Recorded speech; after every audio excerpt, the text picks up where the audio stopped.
അസ്സലാമു അലൈക്കും വറഹ്മത്തുള്ളാഹി വബറകാതുഹു. പ്രിയപ്പെട്ട കൂട്ടുകാരെ, നിങ്ങൾക്കും അറബിയിൽ കവിത രചിക്കാമെന്ന വീഡിയോ പരമ്പരകളുടെ പുതിയ ഒരു എപ്പിസോഡിലേക്ക് എല്ലാവർക്കും വളരെ ഹൃദ്യമായ സ്വാഗതം. നമ്മൾ മുമ്പ് ചെയ്ത വീഡിയോകൾ കാണാത്തവര് അത് കാണണമെന്ന് ഓർമ്മപ്പെടുത്തുകയാണ്. ഇന്ന് നമ്മൾ ചെയ്യാൻ പോകുന്ന വീഡിയോ അറബി കവിതയുടെ അച്ചുകളിൽ നമുക്ക് യൂസ് ചെയ്യാൻ പറ്റുന്ന 12 ഓപ്ഷനുകൾ, അഥവാ ആ ഓപ്ഷനുകൾ യൂസ് ചെയ്ത് നമുക്ക് അച്ചിനെ മാറ്റാം, ചില പരിവർത്തനങ്ങൾ വരുത്താം. നമുക്കറിയാം, ഒരു വസ്തുവിന്റെ അച്ച് എന്ന് പറഞ്ഞാൽ അതൊരു കൃത്യമായ ഒരു ഷേപ്പാണ്. ഒരു വസ്തുവിനെ നിർമ്മിക്കുന്ന ഒരു കൃത്യമായ ഷേപ്പിനാണ് അതിന്റെ അച്ച് എന്ന് പറയാം. ഉദാഹരണത്തിന്, ഒരു ജനലുണ്ടാക്കുന്ന, ഒരു സിമെന്റിന്റെ ജനലുണ്ടാക്കുന്ന ഒരു ഫാക്ടറിയിൽ നിങ്ങൾ ചെന്നാൽ അവിടെ അതിന്റെ അച്ച് കാണാം. ആ അച്ച് കൃത്യമായ അതിന്റെ ഷേപ്പ് ഉണ്ടാക്കുന്ന ഒരു വസ്തുവാണ്, അല്ലെ? അതിന്റെ ഉള്ളിലേക്ക് സിമെന്റിന്റെയും മണലിന്റെയൊക്കെ മിശ്രിതം ഒഴിച്ചു കൊടുത്താണ്ട് എന്ത് ചെയ്യും, ഒരു ജനൽ അവർ രൂപപ്പെടുത്തും. അതിലെന്തെങ്കിലും ഒരു തടസ്സങ്ങൾ വന്നാൽ ആ തടസ്സവും ആ ഒരു ഷേപ്പിൽ വരും. അതുകൊണ്ട് കൃത്യമായ ജനലാകണം എന്നുണ്ടെങ്കിൽ അതിൽ എന്തോ ഒരു തടസ്സങ്ങളോ ഒരു പോറലും ഉണ്ടാകാൻ പാടില്ല. അപ്പൊ അതാണ് ഒരു വസ്തുവിന്റെ അച്ച് എന്ന് പറഞ്ഞാൽ. അപ്പൊ അതേപോലെ തന്നെ കവിതയുടെയും അച്ച്, ആ അച്ചിലേക്ക് നമ്മൾ അക്ഷരങ്ങളെ വിന്യസിപ്പിക്കുമ്പോ, കലിമത്തുകളെ വിന്യസിപ്പിക്കുമ്പോ, നമ്മുടെ ആശയങ്ങളെ വിന്യസിപ്പിക്കുമ്പോ അതൊരു കവിതയായി മാറും. എന്നാൽ ആ അച്ചിൽ തന്നെ നമുക്ക് ചില മാറ്റങ്ങൾ അങ്ങോട്ടും ഇങ്ങോട്ടൊക്കെ വരുത്താൻ പറ്റും. അതാണ് 12 മാറ്റങ്ങൾ നമുക്ക് വരുത്താൻ പറ്റും. ആ മാറ്റങ്ങളെ കുറിച്ചാണ് ഇന്ന് നമ്മൾ സംസാരിക്കാൻ പോകുന്നത്. എന്തിനാണ് അങ്ങനെ മാറ്റം വരുത്തുന്നത് എന്നൊക്കെ ഒരു കൺഫ്യൂഷൻ ഉണ്ടാവും. നമ്മളിങ്ങനെ കവിതകൾ ഉണ്ടാക്കി നോക്കുന്ന സമയത്ത് ചിലപ്പോൾ ഈ അച്ചിന്റെ ഉള്ളിലേക്ക് എത്ര ആയിട്ട് നമ്മൾ വിചാരിച്ച കലിമത്തായിട്ട് സ്യൂട്ടബിൾ ആവില്ല. നമ്മൾ വിചാരിച്ച ആശയം നമുക്ക് അവിടെ ഉണ്ടാക്കുകയും വേണം. പക്ഷെ എത്ര ആയിട്ട് ആ അവിടെ ഒരു അറബിയിലുള്ള ഒരു കലിമത്ത് വെച്ചു കൊടുത്തിട്ടും ഒരു ലഫ്സ് വെച്ചു കൊടുത്തിട്ടും അവിടെ സൂട്ട് ആകുന്നില്ല. ആ സമയത്ത് നമുക്ക് യൂസ് ചെയ്യാൻ ഇങ്ങനെ ഓപ്ഷനുകൾ ഉണ്ടായാൽ അത് വലിയ ഉപകാരമായിരിക്കും. നമുക്കറിയാലോ, ഒരു വലിയൊരു ടൗണിൽ വലിയ എന്തോ ഒരു ബ്ലോക്ക് വന്ന് നമ്മളെ വീട്ടിലേക്ക് പോകണമെന്നുണ്ടെങ്കിൽ വേറൊരു വഴിയിലേക്ക് കൂടെ ഈ ടൗൺ മുറിച്ച് കടന്നു പോകണം. അപ്പൊ ഒരു വേറൊരു വഴി ഉണ്ടെങ്കിൽ അതൊരു വലിയൊരു ഉപകാരമല്ലേ? അതേപോലെ തന്നെയാണ് നമുക്ക് ഈ അച്ചിലേക്ക് നമ്മളെ ആശയങ്ങൾ സ്യൂട്ടാക്കി കൊടുക്കുകയും വേണം. അതേസമയം കലിമത്തുകൾ നമ്മൾ കിട്ടുന്ന ലഫ്ളൊന്നും അവിടെ സൂട്ടാകുന്നില്ല. അപ്പൊ എന്താക്കാം, നമുക്ക് ഈ ഓപ്ഷനുകൾ ഉപയോഗപ്പെടുത്താം. അതിനാണ് ഈ ഓപ്ഷനുകൾ കൊടുത്തിട്ടുള്ളത്. അപ്പൊ 12 ചേഞ്ചുകൾ നമുക്ക് വരുത്താൻ പറ്റും. 12 ചേഞ്ചുകൾ നമുക്ക് വരുത്താൻ പറ്റും. ആ വരുത്താൻ പറ്റുന്ന 12 ചേഞ്ചുകളെ കുറിച്ചാണ് നമ്മൾ ഇന്ന് സംസാരിക്കാൻ പോകുന്നത്. അപ്പോ ഒന്നാമത്തെ ചേഞ്ച് എന്താണ്? ഓരോ ചേഞ്ചിനും ഓരോ പേരുണ്ട്. അത് കൃത്യമായി നിങ്ങൾ എഴുതി വെക്കുക, എന്നിട്ട് അത് പഠിക്കുക. അപ്പൊ ഒന്നാമതായി നമുക്ക് ചേഞ്ച് വരുത്താൻ പറ്റുന്ന ചേഞ്ചിന്റെ പേര് അൽ ഇൽമാർ എന്നാണ്. ഇൽമാർ എന്ന് പറഞ്ഞാൽ എന്താണ്? മുത്തഫായിലുൻ എന്ന കലിമത്തിനെ, നമുക്കറിയാം അച്ചിൽ യൂസ് ചെയ്യുന്ന 10 കലിമത്തുകൾ നമ്മൾ മുമ്പ് ചർച്ച ചെയ്തിട്ടുണ്ട്. അപ്പൊ മുത്തഫായിലുൻ എന്ന കലിമത്തിന്റെ രണ്ടാമത്തെ അക്ഷരത്തിന്റെ ഹറക്കത്തിനെ മാറ്റി സുക്കൂനാക്കി കൊടുക്കുക. അപ്പൊ എന്തായി മാറും? മുത്ഫായിലുൻ എന്നായി മാറും. ഇതിനാണ് ഇൽമാർ എന്ന് പറയുക. ചേഞ്ച് വരുത്താൻ പറ്റുന്ന രണ്ടാമത്തെ ചേഞ്ചിന്റെ പേര് അൽ ഖബിൻ എന്നാണ്. നമ്പർ 2 അൽ ഖബിൻ. എന്താണത്? ഫായിലുൻ എന്ന കലിമത്തിന്റെ സുക്കൂനായ രണ്ടാമത്തെ അക്ഷരത്തെ കളയുക. മദ്ദക്ഷരം സുക്കൂനാണല്ലോ. അപ്പൊ എന്തായി മാറി? ഫഅലുൻ എന്നായി മാറി. ഫായിലുൻ എന്നായി മാറി. ഫായിലുൻ. മൂന്നാമത്തെ നമ്മളെ ചേഞ്ചിങ് ഓപ്ഷൻ, അതിന്റെ പേര് അൽ വഖസ് എന്നാണ്. വഖസ് എന്ന് പറഞ്ഞാൽ മുത്തഫായിലുൻ എന്ന പദത്തിന്റെ ഹറക്കത്തുള്ളതായ രണ്ടാമത്തെ അക്ഷരത്തെ കളയുക. അപ്പൊ ആ താവിനെ കളഞ്ഞ് മുഫായിലുൻ എന്നായി മാറും. നമ്പർ 4, അതിന്റെ പേര് ത്വയ്യി എന്നാണ്.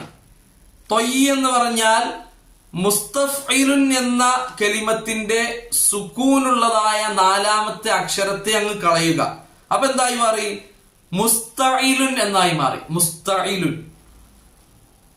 നമ്പർ 5 അഞ്ചാമത്തേന്റെ പേര് അൽ അസ്ബ് എന്നാണ്. അസ്ബ് എന്ന് പറഞ്ഞാൽ മുഫാഅലത്തുൻ എന്ന കലിമത്തിന്റെ ഹറക്കത്തുള്ള അഞ്ചാമത്തെ അക്ഷരത്തെ സുക്കൂനാക്കുക.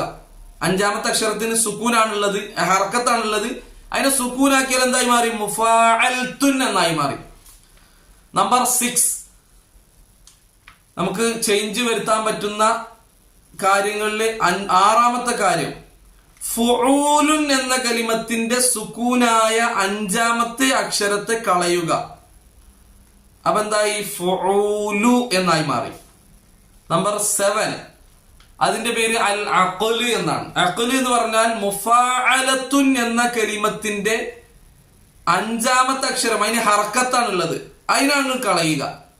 അപ്പൊ എന്തായി മാറി? മുഫാഅത്തുൻ ആയി. മുഫാഅത്തുൻ അതൊരു പറയാൻ പ്രയാസമുള്ളത് കൊണ്ട് നമ്മൾ മഫാഇലുൻ എന്നാക്കി യൂസ് ചെയ്യും. അതിന്റെ അച്ചില് യൂസ് ചെയ്യുമ്പോൾ മഫാഇലുൻ ആക്കി യൂസ് ചെയ്യും. മുഫാഅലത്തുൻ എന്നതിനെ യൂസ് ചെയ്യുന്നതിന് പകരം മഫാഇലുൻ ആക്കി യൂസ് ചെയ്യും. ഇതൊക്കെ നമ്മളുടെ ഓപ്ഷനുകളാണ്. വേണമെങ്കിൽ യൂസ് ചെയ്താൽ മതി. അതും ഏത് ബഹറിലാണ് ഈ മഫാഅലത്തുൻ യൂസ് വരുന്നത് എന്ന് പരിശോധിക്കണം, അവിടെ യൂസ് ചെയ്യാൻ പറ്റുള്ളൂ. നമ്പർ 8 എന്താണ്? അതിന്റെ പേര് അൽ കഫ് എന്നാണ്. കഫ് എന്ന് പറഞ്ഞാൽ മഫാഇലുൻ എന്ന കലിമത്തിന്റെ സുക്കൂനുള്ളതായ ഏഴാമത്തെ അക്ഷരത്തെ കളയുക. അപ്പൊ മഫാഇലു എന്നായി മാറി. അപ്പൊ 8 കാര്യങ്ങൾ നമ്മളിപ്പോ പറഞ്ഞു. ഈ 8 കാര്യങ്ങൾക്ക് ഒരു പ്രത്യേകത ഉള്ളത്, ഇത് ഒരു കലിമത്തിൽ ഒറ്റ മാറ്റമാണ് വരുത്തിയിട്ടുള്ളത്. ഇനി 4 കാര്യങ്ങളോ കൂടെ ഉണ്ട്, അപ്പോഴാണ് 12 ആകുക. ഈ 4 പ്രത്യേകത ഒരു കലിമത്തിൽ തന്നെ 2 മാറ്റങ്ങൾ വരുന്നതാണ്. അപ്പൊ ഒന്നാമത്തെ പേര് അൽ ഖബ്ന്. ഖബ്ന് എന്ന് പറഞ്ഞാൽ മുസ്തഫ്ഇലുൻ എന്ന കലിമത്തിന്റെ സുക്കൂനുള്ളതായ 2ാമത്തെയും 4ാമത്തെയും അക്ഷരത്തെ കളയുക. അപ്പം മുത്തഇലുൻ എന്നായി മാറി. മുത്തഇലുൻ. അപ്പൊ അതെന്തായി? അത് പറയാനൊരു പ്രയാസമുള്ളത് കൊണ്ട് അതിനെ മാറ്റി ഫഇലത്തുൻ എന്നാക്കി മാറ്റി. ഫഇലത്തുൻ എന്നാക്കി യൂസ് ചെയ്യും. രണ്ടും സെയിം ആണ്. കാരണം മുത്തഇലുൻ എന്ന് പറഞ്ഞാലും ഫഇലത്തുൻ എന്ന് പറഞ്ഞാലും ഒന്നാമത്തെ അക്ഷരത്തിന് ഹർക്കത്ത്, 2ാമത്തേന് ഹർക്കത്ത്, 3ാമത്തേന് ഹർക്കത്ത്, 4ാമത്തേന് ഹർക്കത്ത്, 5ാമത്തേന് സുക്കൂന്, അങ്ങനെ തന്നെയാണ്. അപ്പൊ അതാണ് സെയിം ആണെന്ന് പറഞ്ഞാൽ. അപ്പൊ പറയാൻ എളുപ്പത്തിന് വേണ്ടി ഫഇലത്തുൻ ആക്കി യൂസ് ചെയ്യും. നമ്പർ 2 രണ്ടാമത്തെ കാര്യം, ഒരു കലിമത്തിൽ തന്നെ 2 മാറ്റം വരുന്നതിന്റെ 2ാമത്തെ കാര്യം, മുത്തഫാഇലുൻ എന്ന കലിമത്തിന്റെ 2ാമത്തെ അക്ഷരത്തിന് സുക്കൂനാക്കുകയും സുക്കൂനുള്ള 4ാമത്തെ അക്ഷരത്തെ കളയുകയും ചെയ്യുക. അപ്പൊ എന്തായി? മുത്തഫാഇലുൻ എന്നതിനെ മുത്ഫഇലുൻ എന്നാക്കി മാറ്റും. മുത്ഫഇലുൻ. പിന്നെ അവിടുന്ന് അതിനെ പറയാൻ എളുപ്പത്തിന് വേണ്ടി മുഫ്തഇലുൻ എന്നാക്കി യൂസ് ചെയ്യും. മുഫ്തഇലുൻ സെയിം ആണ് രണ്ടും, പക്ഷെ പറയാൻ എളുപ്പത്തിന് വേണ്ടി മുഫ്തഇലുൻ ആക്കി. നമ്പർ 3 അതിന്റെ പേര് ഷക്ലി എന്നാണ്. നമ്മൾ നമ്പർ 2ന്റെ പേര് പറഞ്ഞിട്ടില്ല എന്ന് തോന്നുന്നു. അൽ ഖസ്ലി എന്നാണ് നമ്പർ 2.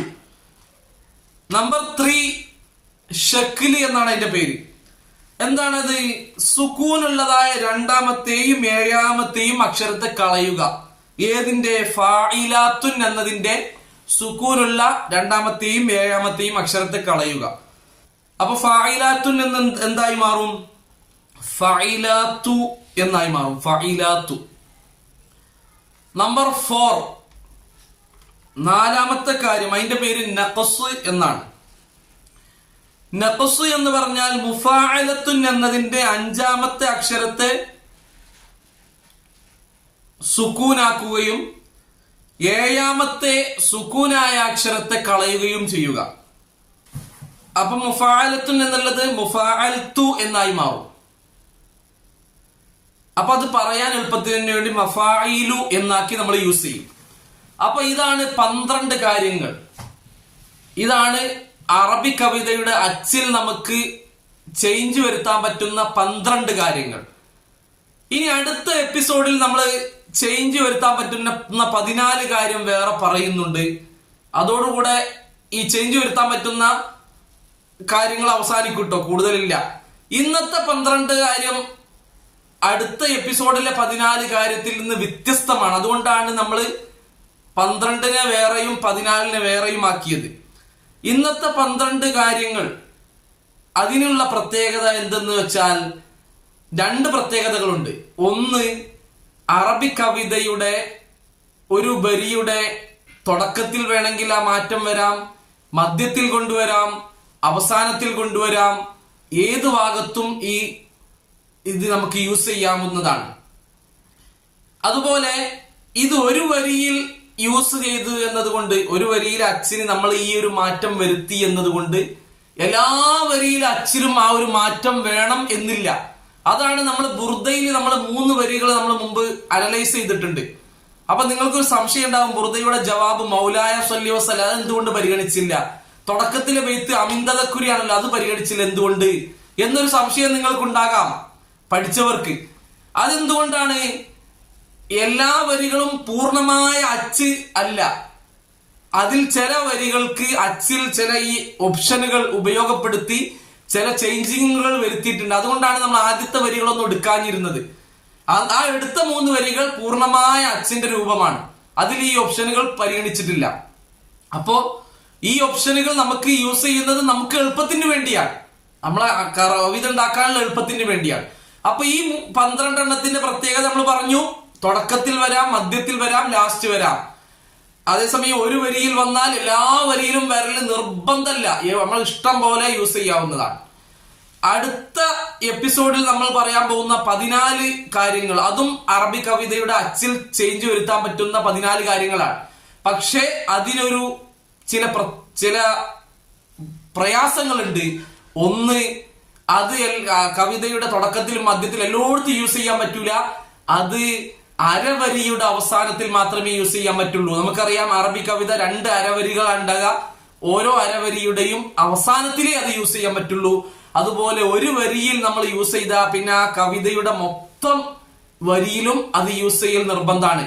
അപ്പൊ അങ്ങനെ ഒരു പ്രയാസമില്ലാത്ത 12 കാര്യങ്ങളാണ് ഇന്ന് പറഞ്ഞ 12 കാര്യങ്ങൾ. ഇൻഷാ അല്ലാഹ് അടുത്ത 14 കാര്യങ്ങളുമായിട്ട് അടുത്ത എപ്പിസോഡിൽ നമുക്ക് കാണാം. ഓരോരുത്തരും ഈ വീഡിയോകൾ യൂസ് ചെയ്യുക, ഉപയോഗപ്പെടുത്തുക. മറ്റുള്ളവർക്ക് ഉപകാരപ്പെടുമെന്ന് തോന്നിയാൽ അവർക്ക് ഷെയർ ചെയ്ത് കൊടുക്കുക, ലൈക്ക് ചെയ്യുക, സബ്സ്ക്രൈബ് ചെയ്യുക. നിങ്ങളുടെ സംശയങ്ങൾ കമന്റായി രേഖപ്പെടുത്തുക. എല്ലാവർക്കും വളരെ ഹൃദ്യമായ നന്ദി അറിയിച്ചുകൊണ്ട് അസ്സലാമു അലൈക്കും വറഹ്മത്തുള്ളാഹി.